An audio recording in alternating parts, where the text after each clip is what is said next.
जय श्री राम। आपका बहुत बहुत स्वागत है। आज बिहार में महागठबंधन की बैठक थी। तेजस्वी यादव के घर पर बैठक बुलाई गई थी।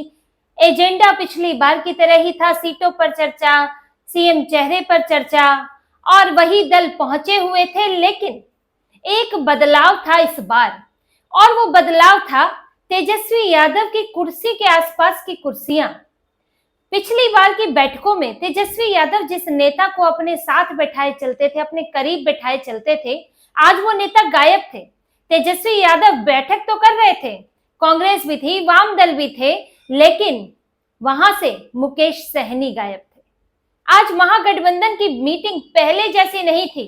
आज इस मीटिंग में हंगामे की स्थिति थी। आज इस मीटिंग में सिर्फ एजेंडे पर चर्चा नहीं हुई, बल्कि मुकेश सहनी की गैर मौजूदगी पर भी चर्चा हुई है, क्योंकि इधर तेजस्वी यादव बैठक कर रहे थे और उधर मुकेश सहनी दिल्ली में थे। और तेजस्वी यादव की धड़कनें बढ़ी हुई थी। कांग्रेस परेशान थी कि अब मुकेश सहनी आगे क्या करने वाले हैं। मुकेश सहनी का लगता है महागठबंधन से अब मन भर गया है और वो घर वापसी करना चाहते हैं, यानी कि फिर से एनडीए में आना चाहते हैं। क्योंकि इतने दिनों से ये महागठबंधन की जो बैठक हो रही है, छठी बैठक थी, और इस बैठक में अभी तक इनके सीटों का बंटवारा नहीं हो पाया, कोई फाइनल नहीं हो पाई है। सारी सीटें क्या, कुछ सीटें भी नहीं हो पाई हैं, बल्कि ये भी नहीं कि आप इतनी सीटें रख लीजिए, फिर वो कौन सी होंगी आगे ये तय किया जाएगा, ये भी नहीं हो पाया है। सब अपना अपना राग अलाप रहे हैं। कांग्रेस अपनी 70 सीटों पर अड़ी है, वाम दल अपनी अलग लिस्ट लेकर पहुंच गए हैं। उन्होंने तो हर जिले में उम्मीदवार खड़े करने की बात कर दी है। मुकेश सहनी वो अब 60 सीटें मांग रहे हैं और उप मुख्यमंत्री का पद भी मांग रहे हैं। और पशुपतिनाथ पारस भी है, साथ में झामुमो भी है जो कि 12 सीटें मांग रही है, झारखंड मुक्ति मोर्चा। तो अब ऐसे में जब कोई फैसला ही नहीं हो पा रहा है, जब मुकेश सहनी को कोई उम्मीद ही नहीं दिख रही है 60 सीटें जो उन्होंने मांगी है उस पर, तो फिर वो वापसी करने की तरफ सोच रहे हैं।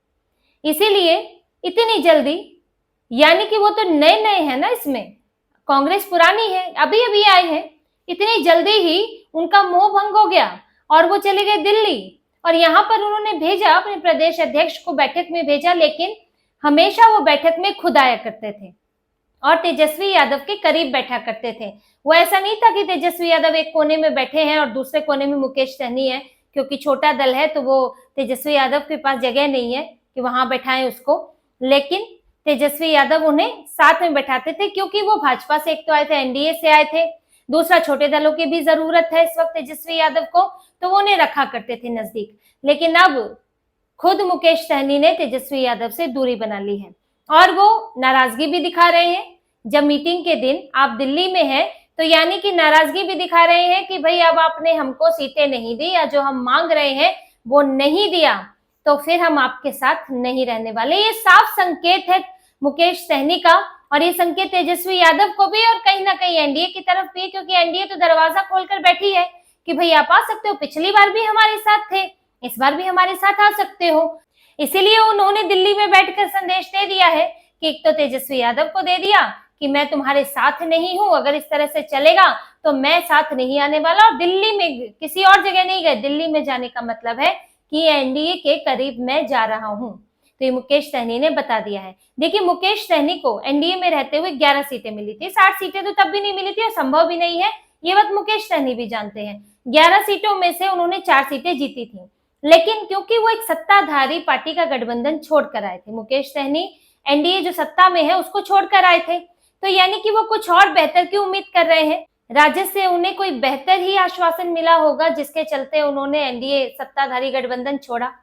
लेकिन अब यहाँ पर उनके लिए 11 सीटें मिलना भी मुश्किल हो रहा है जो उन्हें एनडीए में मिली थी, क्योंकि इतने दावेदार हैं राजद के पास में, महागठबंधन में, कि यहाँ पर किसी को भी मनचाही सीटें नहीं मिल सकती। यहाँ तक कि तेजस्वी यादव, राजद जिसने पिछली बार 144 सीटों पर चुनाव लड़ा था, उसके खुद 120 सीटों पर चुनाव लड़ने की नौबत आ गई है, क्योंकि कई दावेदार हो गए हैं। कांग्रेस तो है ही, वामदल इस बार ज्यादा सीटें मांग रहे हैं क्योंकि उनका प्रदर्शन पिछले चुनाव में काफी अच्छा रहा था।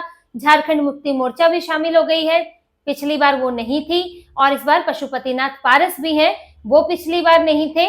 तो इस बार कुनबा बहुत बड़ा हो गया है, लेकिन बिहार की जो सीटें हैं वो तो उतनी ही रहेंगी, वो सीटें तो बढ़ेंगी नहीं विधानसभा की।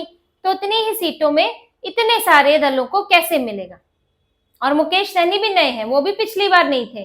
तो यहाँ पर कांग्रेस की भी समस्या इसलिए बड़ी हुई है। पिछली बार 70 सीटें मिल गई, लेकिन मात्र 19 सीटें लाई। तो अब तेजस्वी यादव फिर से उतनी सीटें तो देना नहीं चाहते, इसलिए 90 सीटों की मांग की कांग्रेस ने कि दबाव बनाकर 70 सीटें हासिल कर लेंगे। बार बार राहुल गांधी बिहार में आए, कई चक्कर लगा चुके हैं, ताकि तेजस्वी यादव के सामने एक मजबूत कांग्रेस दिखाई जा सके कि सिर्फ हमें तुम्हारी जरूरत नहीं है, तुम्हें भी हमारी जरूरत है। तो ये सब तरीके भी काम नहीं आते दिख रहे हैं, क्योंकि तेजस्वी यादव सीटें नहीं दे सकते। 50 सीटें ही मिल जाए तो बहुत बड़ी बात होगी कांग्रेस के लिए। तो महागठबंधन में सीटों पर पूरा बिखराव हो गया है, सीटों को लेकर ही बिखराव है। जो चेहरे की बात है, सीएम चेहरे की, अब उसमें तो तेजस्वी यादव अपना दावा खुद ही करते रहते हैं, वो अलग बात है। कांग्रेस भी नहीं स्वीकार रही है और वामदल भी नहीं स्वीकार रहे। किसी ने सार्वजनिक तौर पर नहीं कहा कि तेजस्वी यादव ही महागठबंधन का सीएम चेहरा होंगे। तेजस्वी यादव खुद ही कहते रहते हैं कि मैं संयोजक हूं, तो फिर मैं ही चेहरा हूं।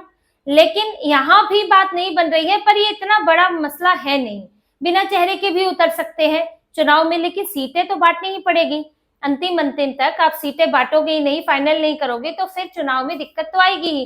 प्रचार का समय नहीं मिलेगा आपको, फिर कहोगे कि जी एसआईआर के कारण हार गए, ईवीएम के कारण हार गए। तो आप अपनी रणनीति तो मजबूत कर लो।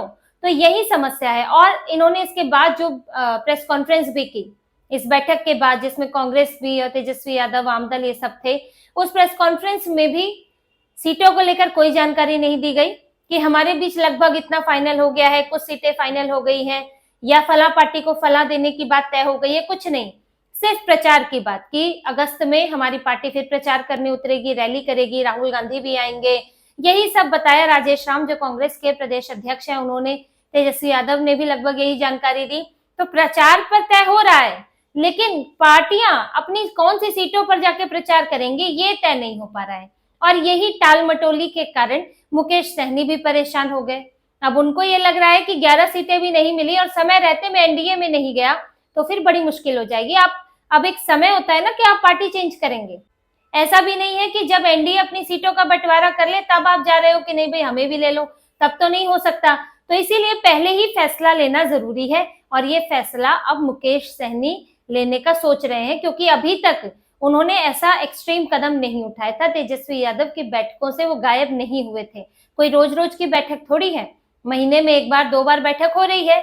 लेकिन इस बैठक में उनका ना जाना बहुत बड़े संकेत देता है कि महागठबंधन में दरार की स्थिति है, जो उसमें दल है वो खुश नहीं है, कोई फैसला नहीं हो पा रहा है, सीटों को लेकर तनाव बना हुआ है। और इस तनाव का असर मुकेश सहनी पर अब साफ दिख रहा है कि वो अपना रास्ता तलाश रहे हैं। और इससे तेजस्वी यादव की टेंशन भी बढ़ रही है, क्योंकि उन्होंने सोचा था कि छोटे बड़े दलों को साथ रखकर इस बार वो एनडीए को मात दे देंगे, किसी भी तरह हरा देंगे। लेकिन आप साथ तो रख लोगे, साथ लेकर सिर्फ चलना भर नहीं है, सीटें भी देनी होती है। तो वही मामला इस वक्त अटका पड़ा है, और महागठबंधन में ये सीटों का जो बंटवारा है ये जल्दी सुलझता हुआ नहीं दिखता। और कुछ समय बाद अगर ये नहीं सुलझता है, इसी तरह बना रहता है कुछ समय में, तो फिर जो फ्रस्ट्रेशन और गुस्सा है वो बाकी दलों में भी नजर आने लगेगा। और फिर महागठबंधन की दरार जो अभी थोड़ी बहुत नजर आ रही है वो साफ तौर पर सबके सामने आ जाएगी। तो इसी तरह की और खबरें और विश्लेषण आपके लिए लाते रहेंगे। हमसे जुड़े रहिए, सब्सक्राइब कीजिए, कमेंट कीजिए। बहुत बहुत धन्यवाद। जय श्री राम।